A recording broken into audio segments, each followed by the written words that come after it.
Hello, everyone. Welcome to Recon Paint Gaming. I'm Patrick. Today, we're going to be unboxing, reviewing, and going over every step of Siege of Coruscant. I'm very excited to show you guys this pack, just like our Battle of Yavin video. So, we're going to get started. We're going to show you all the contents first, and let's take a look. Okay, so it says in the pack, we're going to get 23 standard loadout ship cards, 3 upgrade cards, 1 invisible hand card, 5 punch-out sheets, and 1 rules insert, which is right here, which covers all the rules. Don't worry, we'll get into those. This is your invisible hand card. You're going to see it comes in 2 pieces, just like a puzzle, and you put it together. It is not double-sided, unfortunately, to save on ink, I would assume. So you start with this side up, and you move over to the other contents, and my goodness, you get all of these pilot cards. You get Shakti, Obi-Wan, Oddball, DIS, TB, or T81, or DBS 404. You get a ton, and then my favorite, of course, is Count Dooku in the I-5. You do get the I-5 card right here. It's only one-sided, because that's all he's going to be able to get into, and I love this. AMG, please keep making your bomb cards like this to where it gives you all of the rules on the card itself. You get cool art, and then on the back you actually get the bomb itself, so that way you know which bomb it is. You get 2 Buzz Droid Swarms with their templates, and you get, of course, the Invisible Hand, which, if you can zoom in here, this thing is going to start out with 15 shields, so you do get 15 shields in the pack, as well as some other tokens that you're going to need for the scenario, 0 agility, and then this says, during the end phase, in this, or if the scenario feature has any active shields, recover 1 inactive shield while you defend. If it has no ion tokens, add 1 evade result during the neutralize result step, which is cool. It adds an evade, just like the 1.0 days. And then during the end phase, remove all non-tokens from this card. So it doesn't come with most of the cardboard or the ships. You're going to have to purchase those separately. Hopefully you've established a nice collection, or everyone just pool your resources together and make sure that everyone has the ships they need to play, and then make sure you give all your stuff back at the end. Like things like this, the Tri-Fighters, you're going to need possibly 3 of those because there are 3 upgrade cards. You're going to need some of just the standard droid fighters and also the bombers itself, because you get like 2 or 3 of those per. You're going to need, of course, your nice little V-Wing. You've got the ADAs, which I do recommend buying 2 ADAs because they come with these things, and I'll zoom in here, called the Hyperspace Ring. It comes with the ADA only, and it allows you to unlock other scenario features in this pack, basically coming on the board range or past range 3. That way you can sneak behind enemy lines and try and take out the invisible hand there. You'll need like 2 ARC 170s if you want. You'll also need Nimbus class V-Wings as well. So make sure you go through, see what you have, see what you need to buy, and you can always proxy. There's nothing wrong with it. You can play just with the cardboard base. You don't need the ship. And you can even proxy other initiatives and bases and stuff like that. So this is meant to be enjoyed at home. Don't just feel pressure that you need to own everything. I mean, buy the pack, use whatever cardboard you've got, and then just start playing. All right, so now we're going to head into the squad building aspect of the scenario. The Galactic Republic gets 20 points, while the Separatists get 25. And you might be thinking that's a little unfair, especially since the Galactic Republic have to assault this opening of the ship, or the Visible Hand. However, when you are building your list, build it to 20 points for the Galactic Republic, and then add 2 additional ships at no cost to your squad points. So, for example, we did the ADAs for Anakin and Obi-Wan, so that's actually 29 points, and those 2 ships start in reserve. We also added the hyperspace rings, which we'll go over later on how that's a cool, additive to the game, and how you can come on the board to different position rather than just starting on your board edge. And then you're thinking, well, that's kind of unfair for the Separatists because they're at 25 points. But trust me, almost all of them, except for maybe Count Dooku, has contingency protocols, which means after a ship is destroyed, it goes basically into reserves. And starting on the next turn, you can choose one of your destroyed ships and place it back on the table. And it starts anywhere within beyond range 3 of an enemy ship. So basically you have one list with extra ships, one that can have them come back on, and it makes for a very amazing situation to where your ships are just coming and going, and it's a lot of fun, almost like an actual space battle. So next, we're going to go into setting up the board, so let's take a look. All right, so setting up the terrain or the objectives is very simple in this game. The invisible hand starts range 3 from the Separatist's left board edge and range 2 from the Separatist's starting edge. And then you have to place 4 obstacles or debris clouds, and they can't be range 1 of each other, and they also cannot be range 1 of the invisible hand. After that's been set up, you guys can roll for RPO and then start setting up your ships. All right, the other amazing part of the Separatists is, let's just take our Odor right here and put them at range 1. So you can set them up at range 1 from the board edge, just as you would any normal ship during any other game. Or, because they have the Struts Override upgrade, they're allowed to be placed on any obstacle, such as this debris cloud, or range 1 of the invisible hand to start. Now, the other cool part that they did is they actually included the grappling struts and also the other struts for the bombers as well. You can also, when you start list building on your own rather than using the quick build cards, you can use those to do the same rules as you did with placing them on an obstacle or within range 1 of the invisible hand. So I like that AMG did that. That's amazing. It allows you, or it actually encourages you, to list build your own ships rather than just using the quick builds all the time, which we recommend here as well. After you've played a few times, try your own lists, try different factions. You don't have to play Galactic Republic versus Separatists. You can play Rebels versus Imperials and then just pretend that this is a Star Destroyer. And if you're playing First Order versus Resistance, you could just pretend that this is a different type of Star Destroyer or another ship from that time era. You don't have to stick to just the Galactic and Separatists. That's the great thing. Even Scum, throw that in there as well. All right, so after you've set up all of your Republic on this side, we've even placed some of the ships here on some of the debris clouds, and then we've got some more ships actually set up at range 1. We've got Dooku, we've got another Tri-Fighter, and then there's the invisible hand. So now we're actually going to go over some of the rules for this scenario, so that way you know exactly what your objectives are, how you can obtain them, and also, how can you stop the Galactic Republic from, taking out the invisible hand and rescuing Palpatine. All right, so we're going to talk about the whole reason why we are here. Why is the Galactic Republic attacking the Invisible Hand? They are here to rescue Senator Palpatine. Shoot, spoilers, sorry. And in order to do that, there is a set list that you guys need to do. So first off, this is just the port of the Invisible Hand. And that's represented by the card that we already showed you. So it's not the entire ship, it's just the spaceport that you need to get into in order to get in there and rescue the Senator. In order to first get into the port, you need to disable all of the shields, and I know 15 seems like a lot, especially with its added abilities that we've already discussed. So basically, when you shoot at the Invisible Hand port, it gets to add a free evade roll to its die or defense roll. And I understand but it has no defense on it, or it has a 0 for agility.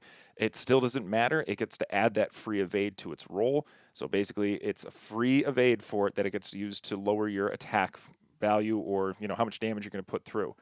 Also, it gets a range bonus if you're attacking it at range 3. So keep that in mind. Make sure you're measuring. Of course, with munitions, it doesn't get a range bonus. And you still get to target lock it as well, just like any other objective, but that's about all you can do. You can't assign it tractor beams or strain or anything like that because it is an objective token. It doesn't get to do anything like other ships in the rules.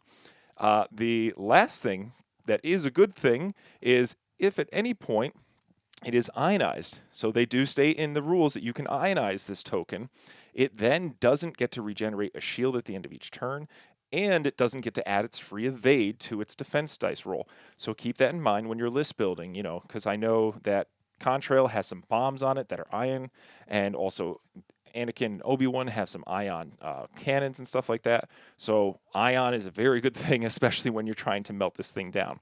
Okay, once all the shields are inactive, you may now try to rescue the Senator. However, you must really pay attention to who can rescue the Senator, and that is anyone that has force charges assigned to them. So things like Oddball can't rescue the Senator because he's not a force user. So it's only things like Anakin, Shakti, and Obi-Wan for this scenario pack that can rescue the Senator. And that's where I'm going to pause this explanation for now, because I would like to get into the game, start the turns here, and then explain to you how you can rescue the Senator with your Jedi once we get to that point, because I don't want any confusion, and I want you guys to enjoy and have fun with your game. So let's execute some maneuvers and start some shooting. So this is what the scrum's going to look like. This is just turn 2. We had Axe eliminate one of these drones with a barrage rocket. We've got Jag in the middle melting because we had so many shots at him. And we've got some shots also going into the invisible hand. So it's down about 5 shields. Dooku also coming in and getting all over Wolfie here. So this is what it's going to look like. You know, you've got the K turn over here from this guy. He's coming in from the side. We've got these guys trying to dogpile on Shakti, but was able to dodge it. And that's about it. The other cool thing, of course, is now that this guy's dead, it's the end of the turn. We get rid of all of the tokens and start our cleanup phase. And then this gentleman gets to come on anywhere on the table as long as it is not range 3 of an enemy ship. So it can possibly pop out over here again and try to go back after Shakti or Catcher. It can pop out over in this corner to try and help out, take out these guys here. And I do want to stress it is only one ship a turn that can do that. So if you had 2 destroyed in the previous turn, you can only bring 1 back on during the next turn. You can still keep the other ship in reserve and bring it on during the next turn as long as nothing else died as well. So you can bring it back beyond range 3 of any enemy ship, and it does get assigned a stress token, but I can tell you right now it's not a major concern because most of these has blue straights or they have blue turns, so they can easily shed that stress. So keep that in mind when something gets destroyed. Don't get rid of it. Don't think that it's done for, because it also recharges all of its upgrades. So if it did the struts, if it spent any munitions or any charges, those all get flipped face back up. The damage cards go back into the damage deck. You shuffle them and put it back to where it was and start the whole process again. We're now going to jump to the start of turn 3. That is where the Galactic Republic ships can come on the table from reserves. If you have a ship that, doesn't have a hyperspace ring, it just comes on at range 1 from its starting board edge. If you do have the hyperspace ring, well, let's take a look. Starting on turn 3, you have your 2 ships. In this case, it's going to be Obi-Wan and Anakin. We've got our hyperspace rings. Now the question is, where are we allowed to put them on the table to start their run? In order to put them on the table, and this is where it can get a little confusing, they cannot be placed within range 3, so beyond range 3 of the invisible hand. They cannot be placed within range 3 of the enemy board edge, and they also cannot be placed within range 3 of any enemy ship.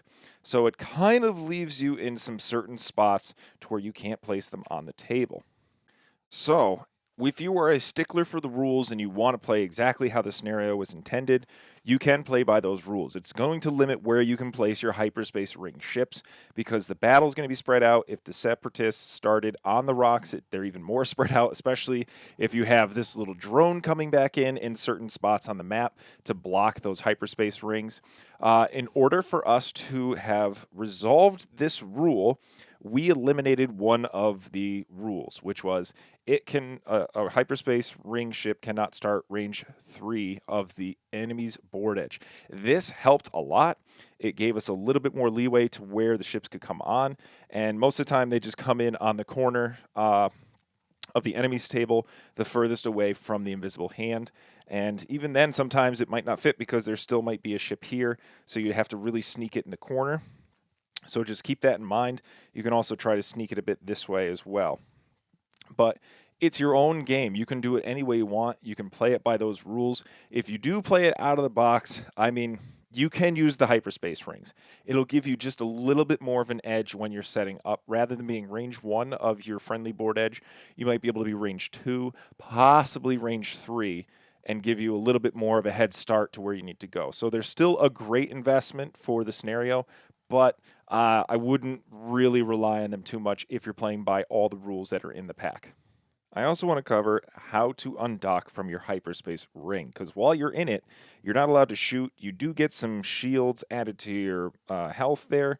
However, you don't really get to move very fast because when you do execute, let's say, a 2-speed maneuver, it's reduced to a 1-speed maneuver, and you're also limited with what you can do in the hyperspace ring. So let's say you come on during the planning phase. It's now the systems phase. You set your dial as normal. So in this case, we've chosen a 2 straight. You take your ship for, of course, aesthetic purposes. out of the hyperspace ring. You put it in your actual ship base, represented by Obi-Wan. You don't keep it in the hyperspace ring. And then you execute your maneuver as normal, which would be the 2 straight. You still get to perform your actions as normal, but you don't get to do any of your other special shenanigans that you'd normally do, like boosting or barrel rolling during your systems phase, and you only get 1 action. So that's how you get out. The hyperspace ring stays on the table. It technically still counts as a ship. It can be shot and destroyed, although it doesn't really help the Separatists by doing so. And once it's out, you can get it back in, but it is very difficult. And then you can proceed on your merry way to blowing up or destroying all the shields. We are now in the thick of it. Our Jedi are on the table. We've got the shields down on the Invisible Hands port. Everything is just globbing into the middle. We now have to try and rescue the Senator, and we're going to cover that now. So, in this case, Obi-Wan fully executes his maneuver, is overlapping the invisible hand. We now can start the rescue process.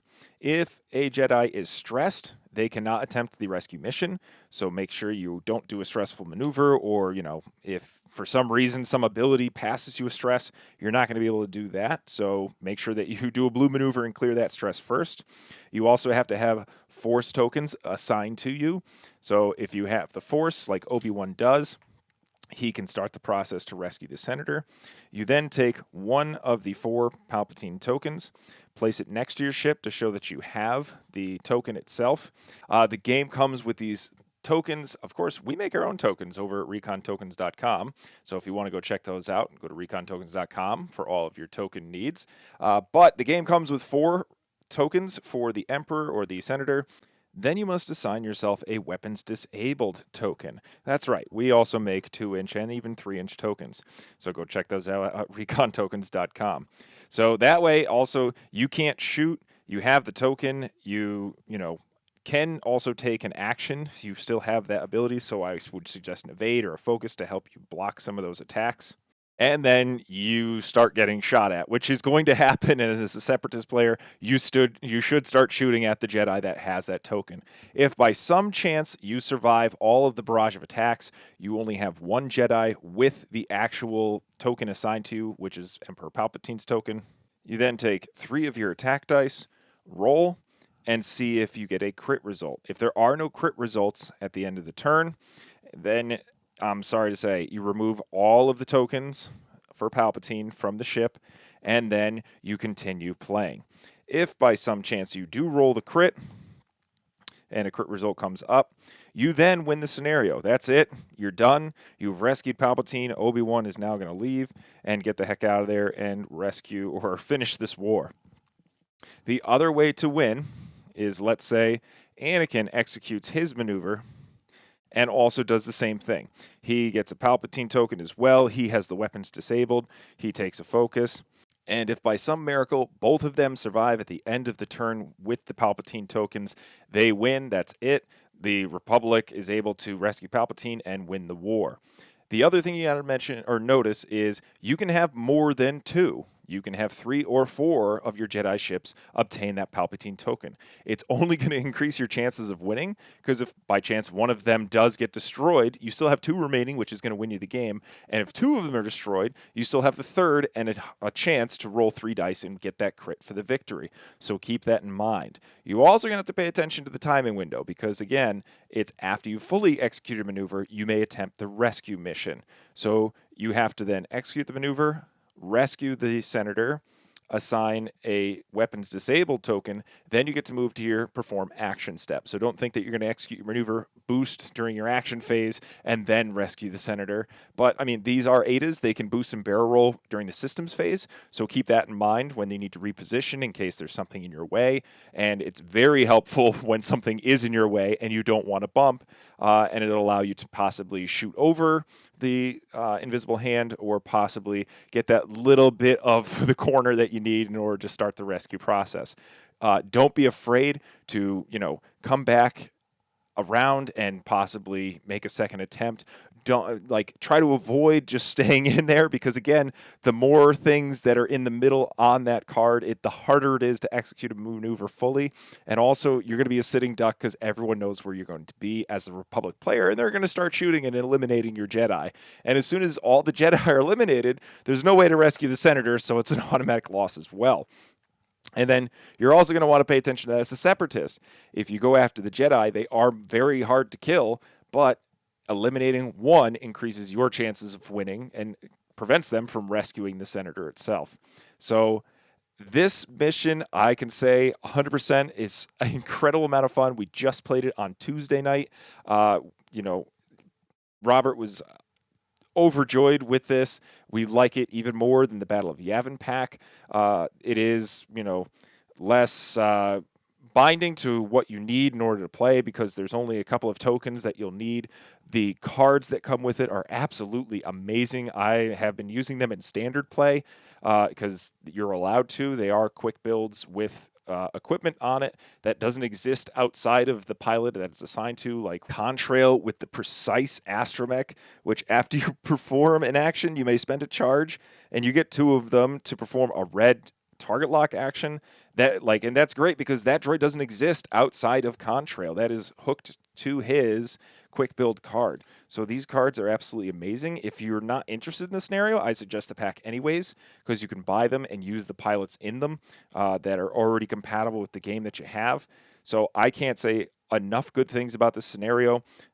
That is so far the only tweak that we've made, which was when you come in with your hyperspace rings, that you're allowed to do so within range 1 to 3 of the enemy's board edge. You just can't come in range 1 to 3 of the invisible hand or an enemy ship, and it makes for a more interesting game. I don't think it gives you that much of a leg up, honestly. It just makes it to where you have another spot to come on the board, because almost it's equally distant away from other board edges as well. Other than that, I really don't have any more to cover about this scenario, because once you're past turn 3, that's it. That's all the rules for the game, and then you just keep going around until either everything's dead or until finally you get a Jedi on there to get the Palpatine token. There were several close turns when I played in the store and also on TTS to where a Jedi was able to execute its maneuver. There was no one around him to kill him, and almost rolled a critical because the die did just tilt just a little bit and go to a focus side. So it almost comes down to it where if you don't pay attention as a separatist player, you're going to lose quick in that turn 4 or turn 5 situation, to where a Jedi just gets lucky, executes its maneuver after the shields are down, and is able to rescue it alone. Once you get the 2 Jedi on there, it is very hard to keep them alive, and it's incredibly hard to make sure you don't bump anything, like the scenario that I just played on Tuesday, to where they thought a 2 straight would fit. It looked like it would, and they would have done a completely different maneuver with one of their ships and executed both Anakin and Obi-Wan in that one turn and rescued the Senator, and I had nothing to stop them from doing it. So this scenario seems a lot like more a skill-based scenario, to where it's not set up to have one side win or lose. It's pretty split even. I'll say maybe 60-40 or 45-55. It is really going to depend on how you pilot your ships and how well you are at judging distances, because I talked to a lot of new players and they're like, how do you know how that 2 straight would fit, or that was range 1? And it's practice, practice, practice. So I highly recommend this scenario if you're a new player. It's going to help you learn those situations to where you need just a little bit more room to execute that maneuver, and maybe you should come back around and try again, or that I know that's range 1, so I'm gonna make sure that I stay here, and rather than boosting or barrel rolling. So that's it. I hope you guys enjoyed this video. We love making these. I hope AMG comes out with more scenarios like that. Epic scenarios, please. Maybe leak one at a time and bring the points back for Epic. And then also start releasing, your First Order and your Resistance. And please make a Scum scenario to where the Scum can be compatible with almost any other faction. So that way it's Scum versus anything else. It would be great. You could make some quick build cards that could fit in for each faction, or just do the Scum. You can just do Scum quick build cards and then say build a 20-point list with another faction to play the scenario. So Home Run, I highly suggest it. I believe it's on sale for $24.99. So even if you're just after the cards, which again I highly recommend, I would go after it. The rules are very simple. Once you get into it, it's amazing. So that's going to be it for today. Please go click the links below to our website, which is reconpaint.com. Check out all of our social media accounts, such as our podcast, our YouTube, you're on YouTube, our Twitch channel, our our Recon Tokens page, recontokens.com. You can even check our Game of the Months, where we upload possibly either X-Wing or another game that we've unboxed or reviewed over the years. And that's going to do it. So this is Patrick reminding you to play casual.